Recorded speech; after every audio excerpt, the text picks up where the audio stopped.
Welcome into a Friday live edition of the Desmond Johnson Show here on Tobacco Road Sports Radio, tobaccoroadsportsradio.com. We are your home for Triad sports coverage. You knew we weren't going to get through the whole entire week without talking about what's happening over in Winston Salem this weekend. The clash at the Madhouse at infamous Bowman Gray Stadium. We're going to talk a little bit about that. John Dell, sports writer for the Winston Salem Journal in the house. He's going to help us kind of figure out the weekend. What can you expect? How do you get parking? Because I'm sitting there trying to figure this out in my mind over there. Like, where are you supposed to park with all 15,000 people coming into Winston-Salem? Ryan Stone will be in for his usual slot for best bets for the weekend. Of course, it's Duke Carolina weekend. Part one of the best rivalry in college sports. We'll talk a little bit about that and maybe some prop bets that Ryan's got for you. But you know what it is. It's Friday. It's the Desmond Johnson Show. Let's go ahead and roll that intro. Live with Desmond Johnson, son, the live is one. Represent NC to the fullest. Yeah, welcome to the Carolinas. Everywhere you go, the sky is Carolina blue, the finest. Live action, feedback, the city needs that. I've been number one, no cap. Here's the recap. Adrenaline is my addiction. I'm about to relapse. Step on the turf if you won't and get your weed whacked. I'm going harder than a martyr on the starter end. It's the heart of man, that's a rap like a cardigan. I'm breaking records, it's fourth and inches, I count the seconds. The over-under's my roar of thunder, my secret weapon. Yeah, the game is to be told. I don't break, I break modes. Follow me on Tobacco Road.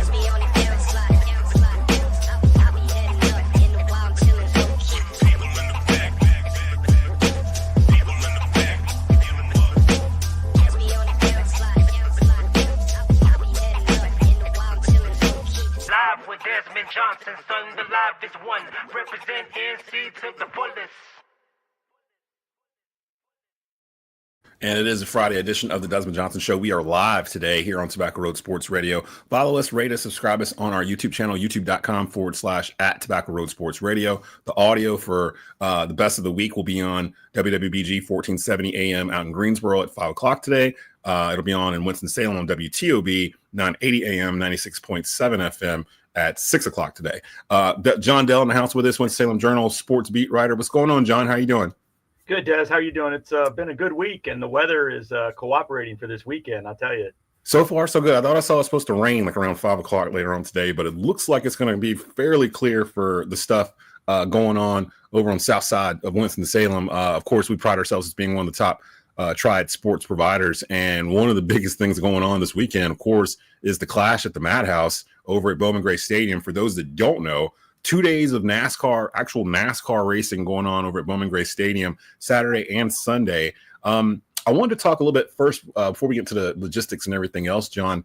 I haven't really heard many people talk about the economic impact that this could potentially have for Winston-Salem, not just for this event, but my understanding is if it goes well, they may return to Bowman Gray. I would think they've kind of done similar with North Wilkesboro. What do you think would happen, or what do you think is going to happen this weekend as an influx of NASCAR fans come into town? Not the normal ones that are here every Saturday at Bowman Gray. I imagine there's going to be a flood of outsiders coming into town. What do you expect in terms of economic impact for the town or for the city of Winston-Salem because of this event? Well, I think I haven't heard too much about the hotels, but I do know the restaurants are going to benefit, I think, because a lot of people that live within an hour, 2 hours of Winston are going to come for the day and then go back home. I mean, I just think that's going to be the biggest benefit. And I think you get people that maybe haven't been to Winston-Salem in years and come to the city and say, wow, this is pretty cool. And I tell you, Des, I've been over to the stadium a couple times, and it's nearly ready. I have never seen it look this good. It looks like it's brand new, and the place was built in 1937. So, I mean, it's just, I think the economic impact is going to be even better because, like you said, the weather. I think it's supposed to be in the 50s and sun both days. I actually think that the weather would be better tomorrow afternoon because they're racing in the afternoon for the modified race. But I just think the restaurants, I think, are going to benefit. And a lot of the drivers that I've already spoken to, a lot of them live in Mooresville, Huntersville. They're just going to drive in and then drive back home. I mean, that's a lot better than going out to LA and spending $180,000 or per team or something was one I was quoted. So I just think it's going to be a benefit, especially not even Bowman Gray. I think the state of North Carolina is going to benefit from this. Yeah, and this is an opportunity for Bowman Gray and Winston-Salem to kind of take a national spotlight. I know the race on Sunday is going to be broadcasted nationally on Fox, correct? Yeah, it's going to be on Fox, and it's going to be a big deal because it's live, it's nationally televised. I mean, anybody who's never heard of Winston-Salem is going to be seeing, the Clash on Sunday night. And I know it's a preseason race. You think preseason, you think All-Star game, and we think about no defense in the NBA All-Star game. But I think in this case, these drivers, there's going to be 23 of them. The field's going to start at 39. Then you have to qualify 23 of them for the race. They're trying to get their cars ready for Daytona, so they're going to have to go all out as much as you can on a quarter-mile track. But I just think Sunday night's going to be terrific because it's under the brand new lights, and it's really just going to set the tone for hopefully future All-Star races here. John Dell from the Winston-Salem Journal joining us here on the Desmond Johnson Show live, previewing the Clash at the Madhouse that's going to start tomorrow. 9 a.m. is when you can start taking shuttles. The parking lots will start opening up. Do you have a word of advice for people? They're going to be looking for parking over there by Bowman Gray, because I know it's limited parking, and I'm on their site, and they're basically like, do not wait until the day of to come over to look for parking. You need to go ahead and reserve it now. What's your advice for where to park? It's a major league event, so you're going to have to expect major league parking. The problem is there's 6,000 parking spots roughly, and there's going to be maybe 14,000 people. So unless everybody carpools, that ain't working. But I think they're doing a good job, because I don't think people realize that from the city, if you park down there, you can almost walk all the way to Bowman Gray, because there's sidewalks all the way now down Research Triangle. And I just think there's so many more, access to Bowman Gray from various angles. I think you can figure it out. I think what they're worried about is the normal Saturday night fans that come up and just park. You're not going to be able to do that Saturday. You're not going to be able to do that Sunday. You're definitely not going to be able to do that. So they want you to get the advanced parking, and the shuttles from Legacy Stadium make sense. There's a lot of parking over there for the football games, and you're not going to go over there for an hour. You're going to go for most of the day. There's a fan zone. There's just the historic nature of Bowman Gray Stadium. And what's amazing to me is I've got friends who are going to this event, yet they've never gone to Bowman Gray on Saturday night in the summer. So I think that's going to attract, when that season rolls around in April, I think they're going to pack them in even more, just because of the notoriety that this Clash is taken on. Yeah, Randy Pettit, longtime PA announcer over at Bowman Gray, is no longer there, but he's actually the host of the Pit Stop. And actually, the season premiere of the Pit Stop will be here on YouTube at 1:30 p.m. So right after this, Randy had a chance to interview Burt Myers, who's going to be running on Sunday, if I'm not mistaken. I'm looking at the Saturday schedule, and Fan Zone opens up at 10 a.m. It'll be open until 6. They'll have practice at 11:15 a.m. tomorrow. Cookout Madhouse Classic qualifying starts at 12. Right. So you'll have all this on-track action. The actual Cookout Madhouse Classic is at 1:45. Now that's the modified drivers from Bowman Gray, correct? Yes, that's the local drivers. That's got now Bobby Labonte and Ryan Pierce. They're both Cup drivers, and they're racing in the field as well. But there's 23 or 24 cars for the modified, and they're all going to get in. It's just a matter of where they're going to qualify to see what order they're in. So, Burt Myers, Tim Brown, Chris Fleming, Randy Butner, Lee Jeffries, John Holloman, all the guys that race on Saturday nights, they're going to race with no points at stake. So it might be pretty wild, because they don't have to worry about points for the season. And, I don't know how it's going to turn out Sunday night, but I got a feeling the Madhouse Classic is going to be a little more exciting, because those guys know the track. They know each other. I just think that's going to be really maybe more exciting race than the Clash. I'm afraid they're going to tear up the track before Sunday. Getting out there. And Randy's always told me the same thing. He has begged me to come out to Bowman Gray and actually experience it live. The closest I've been, I think I was like delivering a pizza or something outside to a trailer, a race trailer, while things were going on inside. It's just so loud from outside, and I can only imagine. And you're going to have 15, 16,000 people in Bowman Gray both days, Saturday and Sunday. After the Madhouse Classic at 1:45, you've got some Q&As on the list here. Bubba Wallace is at 3:15. In the East parking lot is where they're going to have Fan Zone. Ricky Steinhaus Jr. is at 3:30. Wood Brothers at 3:30. Chase Elliott at 4. Alex Bowman at 4:15. And then it looks like Tim Brown is at 4:40. And then at 6:10, you've got NASCAR Cup Series Clash practice and qualifying. So the big boys are going to start coming out at the evening to qualify for Sunday's events. Right. And on Sunday, you've got more Q&As starting at 3:30. Now that's a night race on Sunday. So there's a Explain what the last chance qualifier is on Sunday at 6 o'clock, and how that's supposed to work. Well, there's going to be in the races on Saturday night. They have them in pods. I think there's 4 races, and the top 5, I think top 5 get in for the Clash, and then there's 1 spot left, and that last chance qualifying is going to have the guys that didn't make it through the first qualifying. They're going to go, and there's going to be 1 spot available for the Clash. So that's going to be a pretty interesting race, because you gotta win to get in that last chance race, and that's going to be exciting too. And I really think the Saturday night races with the heats of trying them to get in the field, because there's 39 drivers but only 23 spots, and Bert and Tim are in the locals, and they're going to have to qualify to get in the Clash. So hopefully they'll pull it off. That'll make the locals feel good, because those guys are 2 of the best that's ever raced at Bowman Gray, and so it was fitting that they get a chance to race in the Clash. And then the Clash itself is at 8 o'clock on Sunday, and you'll be able to watch that on Fox. I believe it's on Sirius XM as well. Just a huge weekend for Bowman Gray, short track racing, NASCAR. Really, it almost feels like NASCAR over the past 2 years has kind of figured it out a little bit, and maybe COVID helped that, where they kind of had to do a reset, and they did some things that maybe they were waiting to do, like banning the Confederate flag and all that kind of stuff. But the Clash last year in LA, the All-Star race coming to North Wilkesboro. If I'm not mistaken, they're going to race at Rockingham. They're racing at Rockingham this year. I mean, just going back to their roots makes sense. They're going back to the short tracks. I mean, it's Bowman. NASCAR literally started here in Winston-Salem in 1949 when they started racing at Bowman Gray. So just going back to the track, and I'm also hearing some things that if it goes well the next couple years, hopefully they'll be back next year and maybe a third year. Why not add Bowman Gray to the NASCAR schedule? I mean, if it goes well here, that makes sense, because there'd be no doubt you would pack them in. You could even maybe add bleachers and get to, it's definitely about 15,000. That's it. The 17,000 that they list is, that's when it was, when the stadium was built, and people are a lot bigger than from the 1930s. So, but if they would do well here, why not add them to the schedule?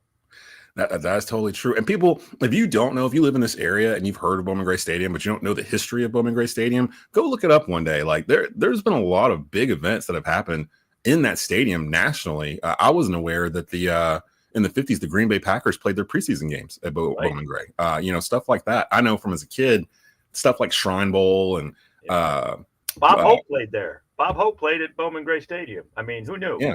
There's been concerts there. There's been all kinds of stuff there. And now that NASCAR owns the lease on the property, and they're going to run it for the next 20 years or whatever it is, they've really kind of come in and really done some stuff with it to make it a historical spot. So this is a historical weekend for Winston-Salem, and I can only imagine the line going out of Sweet Potatoes this Saturday, because it's supposed to be their last day, and you're going to have a flood of 16,000 people coming into Winston. So there goes my plan to get a plate from Sweet Potatoes before they close. Well, like you said, it's a history lesson of NASCAR. This is what Bowman Gray and the people that are here, a lot of them know the history, but now they're going to be a part of it, and they can kind of look around, and you just kind of feel something different at Bowman Gray. And that's what people are going to experience this weekend.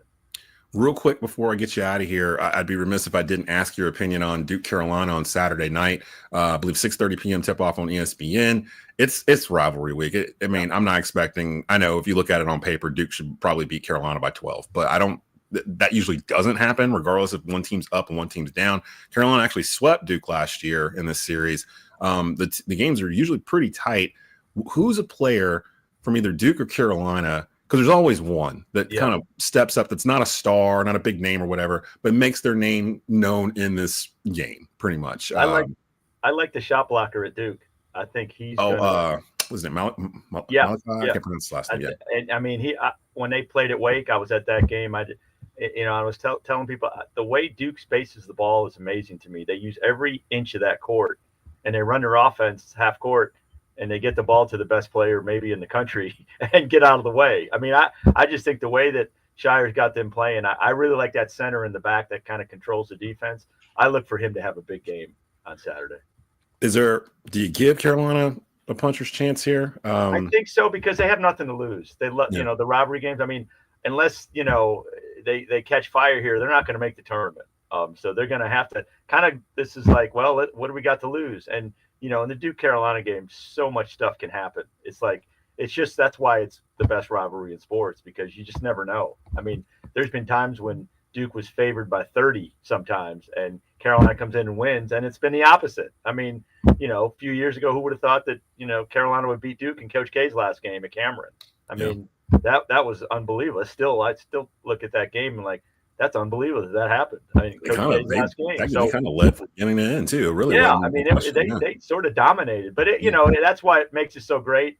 Hopefully I can maybe sneak in and watch a little bit of that game on TV. There's too much going on this weekend. Too much going on. For me, everybody knows I'm a Carolina fan. Grew up as a Carolina fan. This is probably one of the smallest Carolina teams I can think of, if not my entire life. I just turned 47 last weekend, and they're kind of trying to figure it out.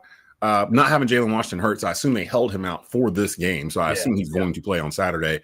And it was something I kind of heard. I heard you on the drive with Josh Graham yesterday, and you guys were talking about Carolina and Duke. And I started thinking about it, and Josh kind of made a good point in terms of experience in the game. Like there's a lot of Duke players that are on that side that there's maybe like one or two, Proctor, maybe one other one that's actually played in this game. Whereas Carolina, RJ Davis has played in this game 12 times or whatever it is. Like, like he knows what it is. And I remember hearing, I think it was Theo Pinson that basically on his podcast where he was like, you can have a down, no, it's Joel Berry, where you can have a down year with Carolina or Duke, but if you win these games against Duke or Carolina, the opposite side, it changes the whole complexion of your season. So for those that are worried about Carolina right now, there's still 10 more ACC games to go. They have an opportunity to turn some things around. We've seen them do this before, like Whit Hubert in the past couple of years. I'm just trying to figure out on the Carolina side, is there a guy that you think needs to step up in order for them to take home this win in Cameron? I've always think Cadeau just got to play better. I don't know, maybe. It's just he just sometimes he doesn't, he's not in the flow. And I'm like, man, you got to get in the flow. I think if Cadeau can have a lights out game, that's going to help the Tar Heels. I like the way he plays. I've always liked the way he played, but he just isn't consistent. And if he could just get that done, maybe they can win on Saturday. So you got the clash going on in Southside, Winston-Salem, Saturday and Sunday. You got Duke Carolina Saturday at 6:30. The Royal Rumble is Saturday for WWE. There's all kinds of stuff going on this weekend for sports fans. Pitt at Wake Forest at noon. Yeah, Pitt at Wake Forest at noon. I mean, I don't know. Pitt at Wake at noon. Yeah, I mean, you got a lot going on, and that Pitt Wake game is an interesting game. Like that's a kind of a needy game for both squads because they kind of need a marquee win, and Wake is almost unbeatable at home. It's at the Joel, right? So there's Winston's going to be hopping this weekend, so good to see. Got to get you out of here, John. You can follow his work over at the Winston-Salem Journal, and if I'm not mistaken, you're writing a little bit for the News and Record as well. So you can catch him there. Pretty much doing a little bit of everything for them over there, so you can catch all of his work there and all of his coverage this weekend for the Clash and everything else. So, John, appreciate you coming through and helping us preview. Thanks for having me on, Des. Have a good weekend. Stay hydrated. Yes, you too. I know you're gonna be moving around all over the place, so make sure you know where you are and have a good weekend. It's gonna be fun. It's gonna be a fun weekend. So get some earplugs. You're gonna get some earplugs. So there he goes. It's John Dell from Winston-Salem Journal. As I bring in my guy Ryan Stone. It's Friday. Time to put some money in your pocket. There's some things going on this weekend. I didn't know exactly where you're going to go. I didn't ask you which games you were going to pick. I had a feeling that there's one on the schedule that you're probably going to talk about here, but let's go ahead and get into them. It's Ryan Stone's Best Bets. What you got coming up here first for us to put some money in our pocket? I'll save Duke, North Carolina for last since, that's our area. But I do already have a few Super Bowl bets. I mean, I know it's a week out, but, the lines move at this point, especially when you've got 2 weeks to bet on a game. But I like Dallas Goedert's receiving prop. I believe it was over 46.5. He's gone over that both playoff games so far. He's been kind of the security blanket for Jalen Hurts this postseason. So I like that. I like Jalen Hurts over 199 passing yards. I don't know that Saquon Barkley is going to have the game that people think. I think he'll play well. Don't get me wrong, but the Chiefs only allow 4.1 yards a carry. 2 of the Eagles' offensive linemen are banged up, so it's a question mark of how healthy those guys will be. So I think we'll see Jalen Hurts throw it a little more, especially if they're playing from behind. So I like over 199.5 passing yards for Jalen Hurts, and then I like Patrick Mahomes over 23.5 completions. The Eagles defensively play a lot of too high safety. So a lot of dink and dunk, a lot of under. We saw Jaden Daniels do that on the first drive of the game last week and take him down the field. And I think, Patrick Mahomes is perfectly capable with all the tight ends he's got of dinking and dunking his way down the field. So I think we'll see a lot of that from the Chiefs. But those are the three bets I like so far in the Super Bowl.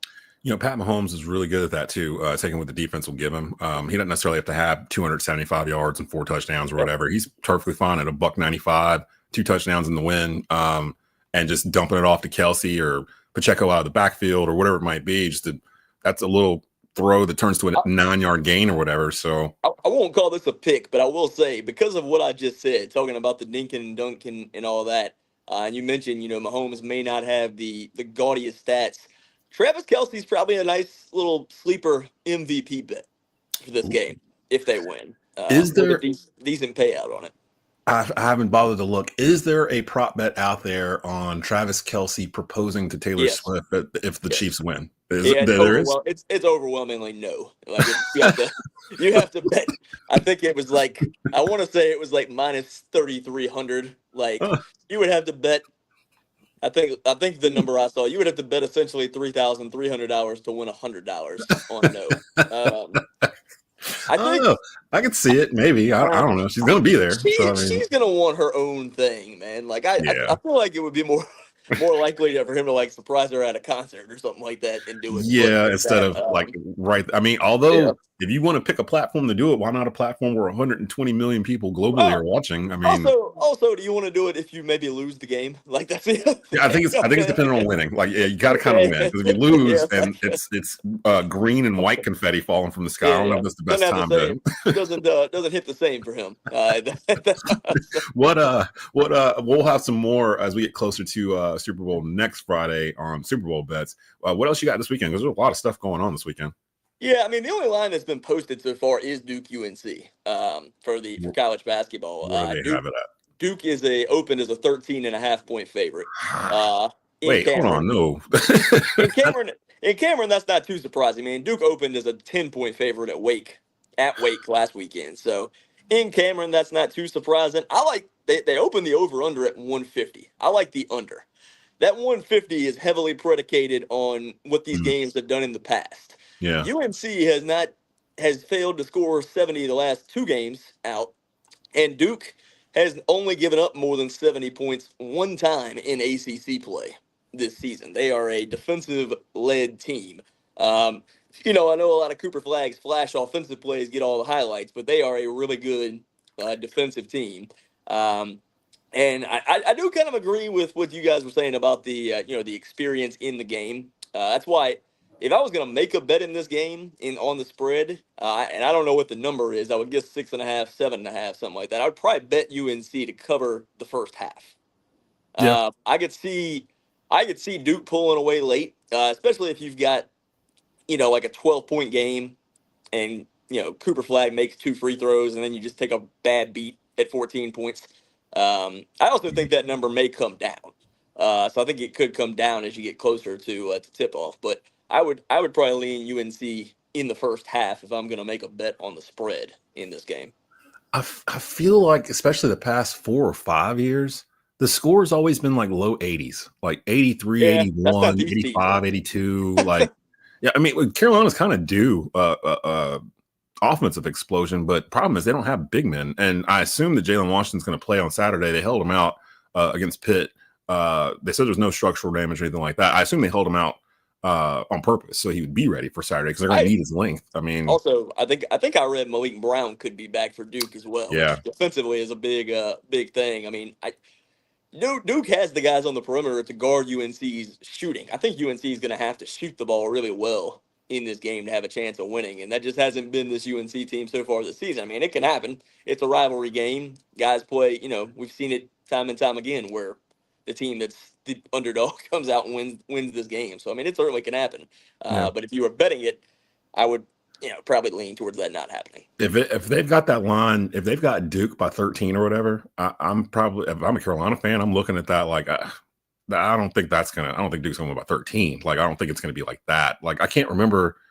It's only really been like one or two times, I feel like, where one of the teams beat the other by like double digits. Like, I mean, not like pull away at the end with the free throws and stuff, but like just beat down the other team, like where it wasn't even competitive by the time you got to 2 minutes left in the game. That's the thing. You don't have to beat the team down to cover that number, though. I mean, it can be 10 points through, it can be a 5 to 10 point game throughout, and then you just get free throws at the end, and you end up covering the number. That's the thing with the betting. That's why I said if I was going to bet on a spread for UNC on this game, it would probably be the first half, because I think they will come out with some juice in the first half. It's just a question of, can they sustain it the whole game?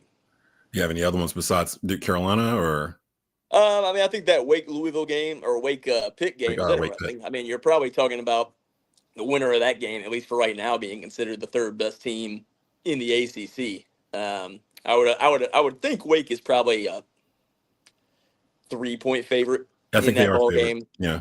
3.5 point favorite, something like that. Wake's pretty good at home, so I mean, I think that's a number that they could certainly cover. If I'm not mistaken, they've only lost to Duke at home this year, and that was just last week. I think they've only lost to. I think Duke's the only. I think they've only lost twice in the past 2 years at home. The Joel's become like a spot where it's like really hard to win. I know Carolina hasn't won there in a couple of years either, so it's a daunting task, and Steve Forbes needs a win like that. I mean, I don't know. I think it's got to be at least a quad 2. It might be a quad 1. I don't know where Pitt is in the net right now, but I think they're probably both quad 2 teams. Yeah, if I had to guess, so just it can help the resume a little bit. So, and both teams have some games coming up that can help their resumes. So, Winston Salem's going to be popping this weekend between the Clash and Pitt Wakes at noon. I'm assuming. I think there's shuttles coming from that direction too, taking people to Bowman Gray from Legacy Stadium. I'm sure. Stadium. So yeah, so that if you're going to be anywhere in Winston on Saturday, plan ahead with the time and stuff. Again, with the parking situation we're talking about with John Dell, do not think you can drive over to Bowman Gray like it's a regular Saturday in August and slide into a parking spot in the gravel and just walk on in. That's not going to happen. You got to go ahead and reserve a spot and plan this out, man. I mean, I would think most of the people that have been to this have been to at least Martinsville or something like that. And Martinsville is pretty similar. You got to walk a pretty good way to get to. And again, shout out to Sweet Potatoes in Winston-Salem. I've been trying to get over there all week. This is their last week. They're closing on Saturday. Yeah. And they're gonna have lines out the door probably right now. I was trying to figure out if I could get it tonight, but people are coming into town. You better camp out. Yeah, but I might have to because Saturday's the last day, and that's gonna be again Pitt Wakes at noon right this way, and then the Clash will be going on with qualifying races and stuff over there, and you can literally walk to Sweet Potatoes pretty much from both spots. So it's I don't know if I'll be able to get in there or not, but I'm gonna try. Anything else for everybody before we get you out of here? No, that's. I mean, a lot of the lines haven't come out yet. I mean, I'll have more picks for tomorrow's game on Twitter tomorrow morning at Ryan Stone Sports.